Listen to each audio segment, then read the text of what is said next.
बिस्मिल्लाहिर्रहमानिर्रहीम, अस्सलाम वालेकुम।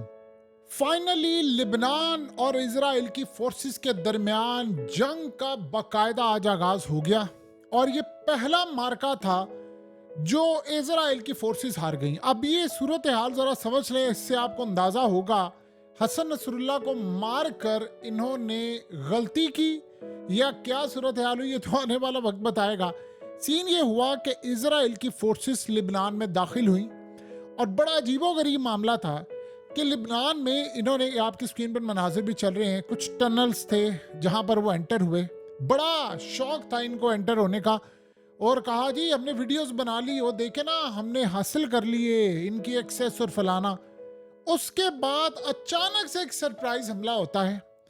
हमले का इनको पता नहीं चलता कैसे हुआ, क्या सूरत हाल हुई, इस बारे में अभी लिबनान और हिजबुल्लाह की जानिब से तफसील जारी नहीं की गई। बस इतना कहा गया कि उन्होंने इजराइल के कई फौजियों को मार दिया है और इतने ज्यादा जख्मी हुए। ये सरप्राइज हमला था। ये असल में समझ लें कि जिस तरह हम मार्च के टनल्स में जाते थे, ये उससे भी ज्यादा खतरनाक था। अब ये नहीं पता कि सरप्राइज हमला उन्होंने किया कैसे है, कहां से इनके फौजी आए, क्या सूरत हाल हुई, लेकिन ये जो ग्राउंड ऑपरेशन है ये इजराइल के लिए बर्बादी और मौत बनने वाला है। उसकी सबसे बड़ी वजह यह है कि जब ये फौजी आए, इनके इनके फौजियों के साथ उनकी लड़ाई भी हुई, सरप्राइज हमला था। उसमें जो अब तक इतलात आ रही है, इनके फौजी मारे गए हैं, 4 हेलीकॉप्टर्स भेजे गए हैं, बड़ी तादाद में फौजी भी मारे गए, 4 हेलीकॉप्टर्स उन्होंने भेजे और उससे भी ज्यादा जो जख्मी वहां हुए। ये हमला इतना शदीद था कि वो परमानेंट या तो डिसेबल हो गए हैं या वो शदीद समझ रहे खतरे की हालत में, हो सकता है कि उसके बाद उन्होंने बहुत सारे मारे जाए। वहां पर जो इनकी इतलात आ रही हैं कि इतनी ज्यादा उन्होंने चीखें मारी, इतनी ज्यादा कि खामोश एरिया था कि उनकी चीखें पूरे के पूरे एरिया में गूंज रही थी और वो चिल्ला रहे थे जैसे छोटा बच्चा चिल्लाता है, उससे भी ज्यादा सूरत हाल में चिल्ला रहे थे, चीख रहे थे। असल सूरत हाल ये सामने आई है कि पहला बाकायदा मार्का इजराइल की फौज हार गई है। यानी इजराइल की फोर्सेस ने, अंदाजा था उनको। आप ये सोचें कि जब फौजियों को ये पता है कि यार हम जा रहे हैं तो हमने वापस नहीं आना, और जब ये सूरत हाल है कि जी वहां पर लोग ऑलरेडी, आपको पता है बहुत सारे जो फौजी हैं उनके घर वाले तो ऑलरेडी लड़े हैं, जो कैदी बने हुए हैं वो भी ऑलरेडी, उनके घर वाले रो रहे हैं, सड़कों पर हैं, चीख रहे हैं, तो एक खौफ की सी फिजा है। अब जाहिर सी बात है उनको पता है, ये बात का अच्छी तरह पता है इजराइल की फौजों को कि इन्होंने हमें छोड़ना नहीं है, क्योंकि इनका लीडर मारा गया है और ये मरने के लिए तैयार हैं और ये डरते नहीं है मरने से। हमने अपनी लाइफ भी बचानी है, अपना मुल्क भी बचाना है, अपने आप को भी बचाना है, और हमें नहीं पता हमने मर के उठना है। जो सूरत हाल है, इनको इस सारी सूरत हाल में कुछ नहीं पता, क्योंकि मोस्टली जो पैदा हुए हैं वो ठंडे इलाकों में, कोई यूरोप में पैदा हुआ है, कोई यूएस में पैदा हुआ है, ज़्यादातर वो इजराइल आए हैं। अब मसला सारा ये है यहाँ पर कि इनको इस गेम के अंदर, और याद रहे ये जो मारे गए हैं ये कोई आम फौजी नहीं थे, ये गोलानी ब्रिगेड जो खत्म हो गई उसके बाद अब तक सबसे बड़ा इनका टॉप क्लास का इलीट यूनिट था, उसको मारा इन्होंने। यानी ये समझ लें कि इसराइल की जो इलीट फोर्सेस का यूनिट था वो मारा थ्रू आउट। वो कहते हैं एरियाज के अंदर इनके चीखने की, रोने की आवाजें आ रही थी। बहुत ज्यादा बड़ी तादाद के अंदर इजराइल की फौजें मारी गई हैं और इस सूरत हाल में इजराइल ने कहा थी हमने उनके बहुत सारे टनल्स भी पकड़े हैं, हम यहाँ पर गए हैं, फलाना हुआ है। अब इस सारे मामले के अंदर जो कहानी सामने आ रही है, ये बहुत बड़ी तादाद में इजराइल की खास तौर पर जो इलीट यूनिट थी उनका, जो हिजबुल्लाह की रदवान यूनिट है, उससे मुकाबला हो रहा है बॉर्डर के ऊपर। और सिचुएशन जो है वो काफ़ी हद तक डिफ़िकल्ट है नॉर्थ की साइड से, और वहाँ पर 4 हेलीकॉप्टर्स इन्होंने भेजे। आप बताइए कि आप 4 हेलीकॉप्टर जब भेजते हैं तो इसका क्या मतलब है। और ये हेलीकॉप्टर कोई आम नहीं होते, इनके अच्छे खासे ब्लैक हॉक और दीगर हेलीकॉप्टर्स होते हैं, लोकली मेड भी होते हैं इनके पास। तो ये अच्छे खासे हेलीकॉप्टर होते हैं उनके, और एक एक टाइम के ऊपर 12-15 लोगों को ले जाने की सलाहियत होती है। तो सोचिए 4-4 हेलीकॉप्टर्स आए हैं तो कितनी तेज़ी से एवैक्यूएशन हो रही है, निकालो इनको यहाँ से, सूरत हाल काफ़ी ख़राब है। ये असल में पहला मार्का था जो बाकायदा, असल कहानी आप समझे, परसों इन्होंने एंट्री ली, इन्होंने प्लान किया कि जी हमने एंटर हो गए, हम फलाना कर लिया, परसों की बात है। परसों एंट्री हुई और कह दिया जी हमने इनकी फौजों को पिछाड़ दिया, फलाना कर दिया, ये अंदर तक जाने की कोशिश की। उन्होंने पहले हमले में इनको नाकाम बनाकर पीछे धकेल दिया। ये इनके लिए पहला झटका था। और फिर कल आप देखिए हाईवेज के ऊपर जिस तरह इन्होंने मिसाइल मारे हैं, चीजें मारी हैं, वो भी इजराइल के लिए बड़ी तबाहकुन थी कि हाइफा के ऊपर भी, तिल अवीव के ऊपर भी। अब आज बाकायदा इनकी फोर्सेस का आमना सामना हुआ और पहले झटके के अंदर इजराइल की फौजों का अच्छा खासा हो गया है नुकसान। अब हुआ ये है कि दूसरा इन्होंने तकरीबन 2 से 3 रिजर्व ब्रिगेड थी, उनको बुला लिया है। अब ये जो फौजी जख्मी हुए हैं, जो मारे गए हैं, कुछ की बॉडीज वो ले गए हैं, कुछ की सूरत हाल जैसे भी है, उनके बाद अब उनको रिप्लेस करने के लिए दूसरी ब्रिगेड भेज रहे हैं। आप 1 मिनट के लिए सोचें, आपकी इलीट फोर्स का यूनिट हो, वो लड़ने के लिए गया हो और आपको ये पता चल जाए कि उसको मारा गया या बुरी तरह जख्मी किया गया, और जख्मी अम्बिश के जरिए, यानी एक सरप्राइज हमला जिसको कहते हैं, अनएक्सपेक्टेड होता है, आपको पता ही नहीं चलता कहाँ से हमला हुआ है, पूरी फील्डिंग सेट करके रखी होती है।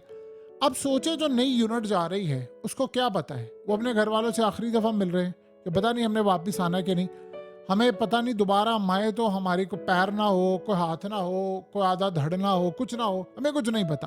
तो इस सारी सूरत हाल के अंदर आप अंदाज़ा लगा सकते हैं कि किस लेवल पर उनका खौफ होता है कि हम जा रहे हैं लड़ने के लिए, कोई अपनी बीवी से मिलकर जा रहा है, कोई अपनी गर्लफ्रेंड से मिलकर जा रहा है।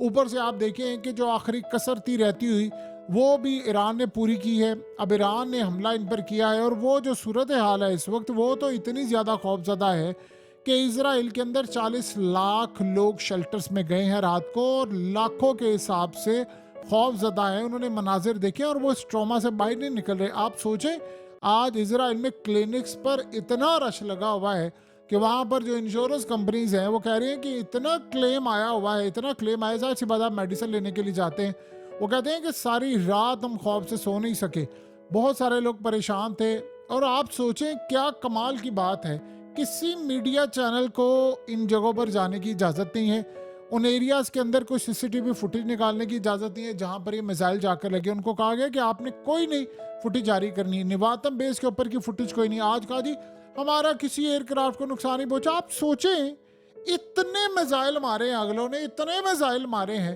कि आप अगर इन फुटेजेस को देखें तो आप कहेंगे कि क्या हो रहा है, ये जैसे बरसात हो रही है और सारे मिसाइल हिट करते जा रहे हैं टारगेट पर। और इनसे पूछे जरा, हमारा कोई नुकसान नहीं हुआ, एक धेले का नुकसान नहीं हुआ, हमारा कुछ भी नहीं हुआ।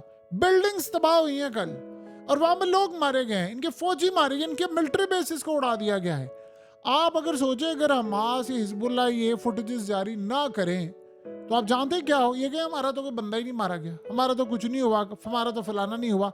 इस वक्त जो सारी सूरत हाल पैदा हो रही है वो इजराइल के लिए कोई यानी हौजा अफजा नहीं है। अब लड़ाई जो है वो असल में लिबनान की फोर्सेस की फेवर में है पहले हद तक। उसकी रीज़न क्या है? देखिए, सबसे बड़ी बात ये नहीं होती कि आपका कोई टनल पकड़ा गया, आपकी कोई फलानी चीज़ पकड़ी गई है।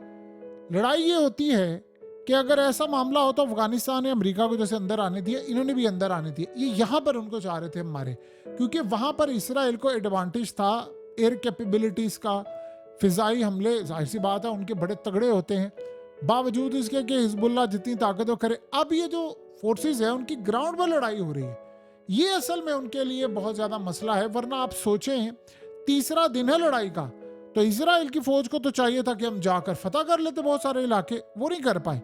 तो उन्होंने अब जो मामला सामने रखा, 4-4 हेलीकॉप्टर्स आ रहे हैं उनकी, यानी एक तो लाशों को उठाने के लिए आ रहे हैं, जख्मियों को उठाने के लिए आ रहे हैं, उनके लोगों को उठाने के लिए आ रहे हैं। और पीछे जो ब्रिगेड बैठी है उसको ऑर्डर जारी कर दिया गया है, हाँ जी ऑर्डर आ गया जी, फलानी मर गई, अब आप जाएं, उसको पता है। अच्छा, अब मजे की बात यह है कि ये जो ब्रिगेड जा रही है उसके बाद उसका बैकअप रख लिया गया है कि अच्छा जी अगर ये मरेंगे तो तुम जाओगे। तो सोचे उनके ऊपर वो उनका क्या माइंडसेट होगा। या तो आप एक जंग ऐसी लड़े हो कि जिसमें आप बड़ी जो गोल्स हो वह हम फलाना करेंगे।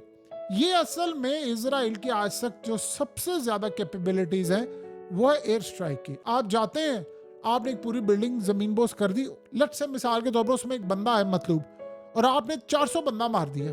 आपको एक चाहिए था, आपने पूरी बिल्डिंग की जमीन बोस कर दी, क्योंकि वहां पर जाकर खुद मारना, फौज को भेजना, ये बड़ा मुश्किल काम होता है। यही अमेरिका का हाल है, इनकी फौज में दमखम नहीं है। अब सोचो, खौफ की अलामत है, इनकी इलीट कमांडोज गए हैं, इलीट कमांडोज यानी टॉप लेवल के जो कमांडोज होते हैं, ये उनका हशर हुआ है। बाकियों की सूरत हाल जो होगी वो तो अब आने वाला वक्त बताएगा, और चीज़ें अब आप देखेंगे, मनाजिर जारी होना शुरू हो जाएंगे। अब असल में ग्राउंड के ऊपर हिजबुल्लाह पिछले काफ़ी अरसे से चाह रही थी कि हमारा इनसे हो मुकाबला। तो अब दूबदू मुकाबला जब हुआ है तो पता चल जाएगा कि इसमें कौन सी सूरत हाल कैसे सामने आ रही है।